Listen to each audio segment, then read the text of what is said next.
Well, what's up ka BF?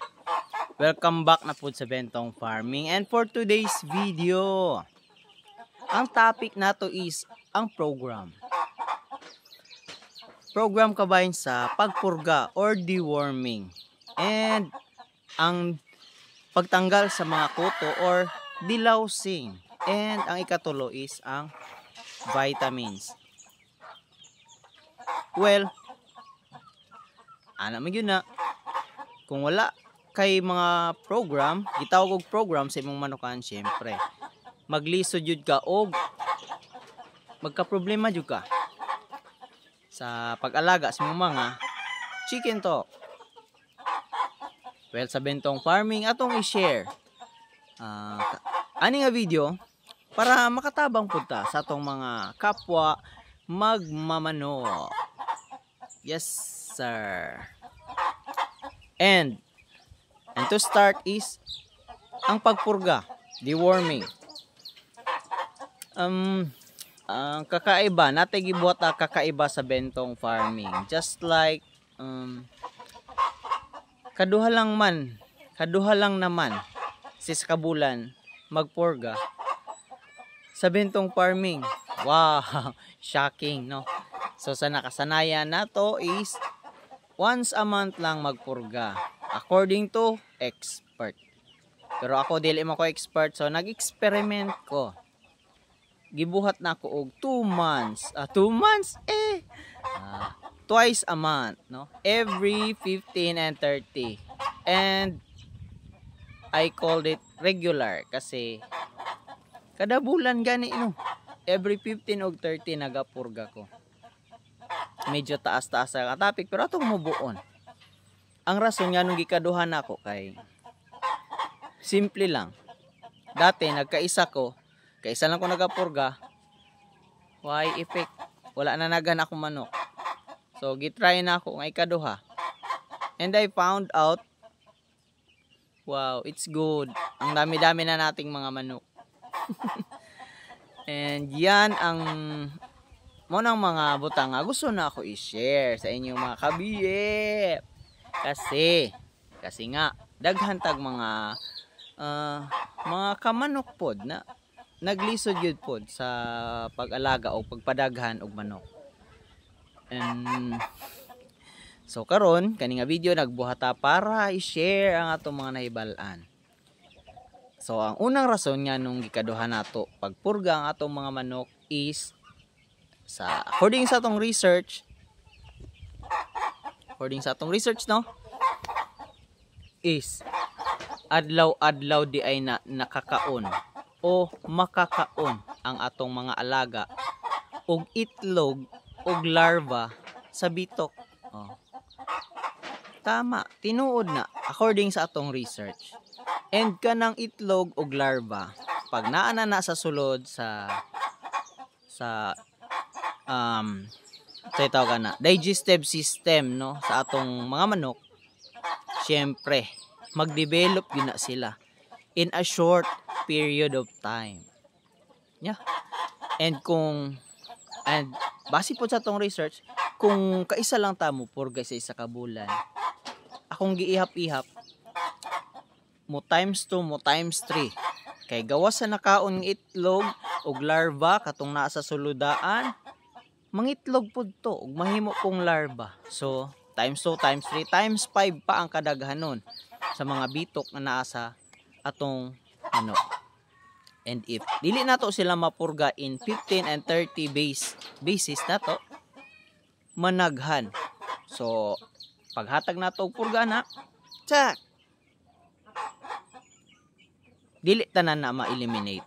Naa yung mga biling, labi na to mga itlog kay di man to kakaon og kaning tawagan na dewormer or pangpurga. Dito siya kakaon kay itlog ba man, no?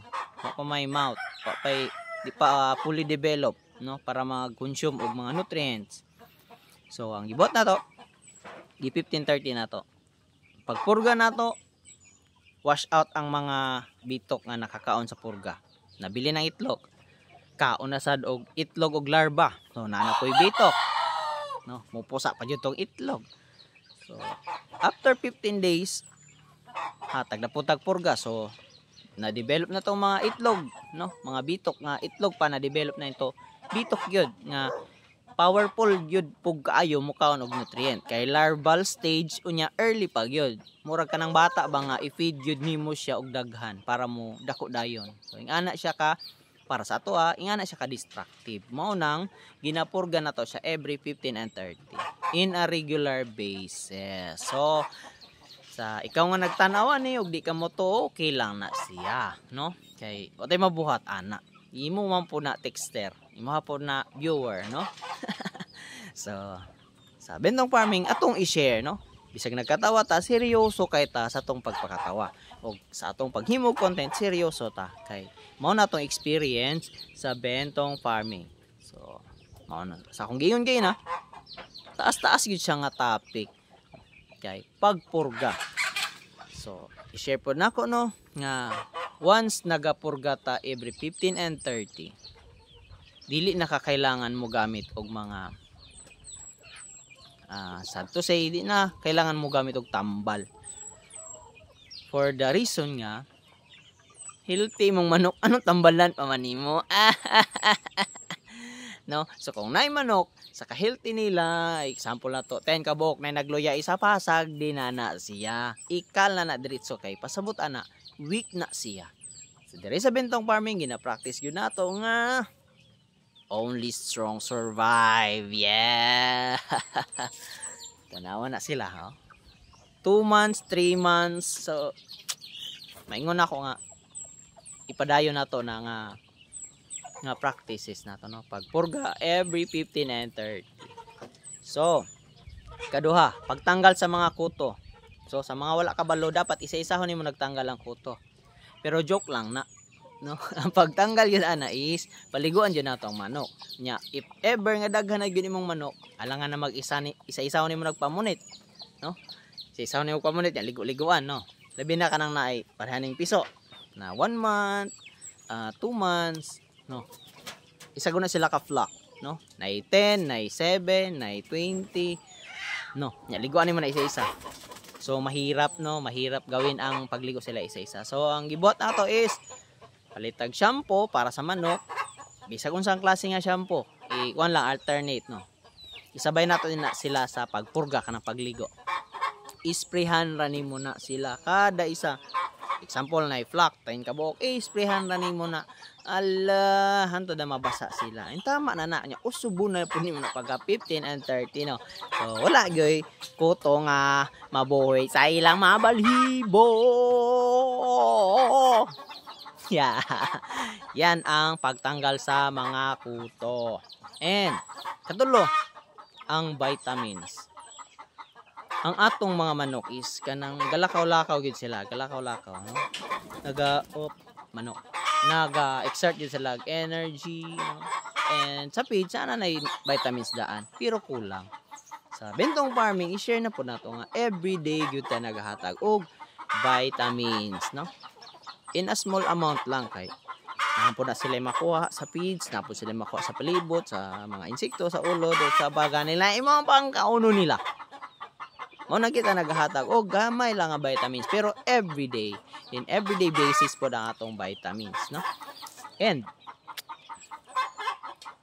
kuha ba ninyo tutunan ang atong giistorya? Kung wala, i-review, ibalik na nga video, ibalik. So kana nga mga practices nato atong gibuhat and we find out na napaka-effective kasi nga sa una nagproblema ta kay daghang kulungan, walay manok. And paggamit nato ana nga mga program, kana nga program pagpurga, pagligo, pagvitamins, nako nagproblema gyapon ta. Kay wala na tay kabutngan atong mga manok. Na. And sa kana nga pamagin, mapugos yung tagpamaligyan pod, no? Or magpahiram sa atong mga manok. Hiram nga dala pangayo. Joke lang. Pero baligya gyud nato, no, para po mapuslan po nato nga makapalit pa tag page ginagmay, no? And that's all for today's video, ka-BF. Please like and subscribe sa atong YouTube channel kay daghan pa taog hisgutan. Kato kay sa program pa lang to. naputay program sa mga piso, no, sa ilahang different life stages, pareha ng 1 to 3 weeks, or 1 day old to 1 month, 1 month to 2 months, 2 months to 3 months, 3 months to 4 months, and onward, no? So that's all for today's video, ka-BF. Yeah. So I hope na nakatabang ta sa atong mga kamanok nga magbuhi og manokod. Nga unta ma-share nato ang atong mga important information unya na bulad ang atong tubig. Yeah. And bye-bye. Uy, stop na.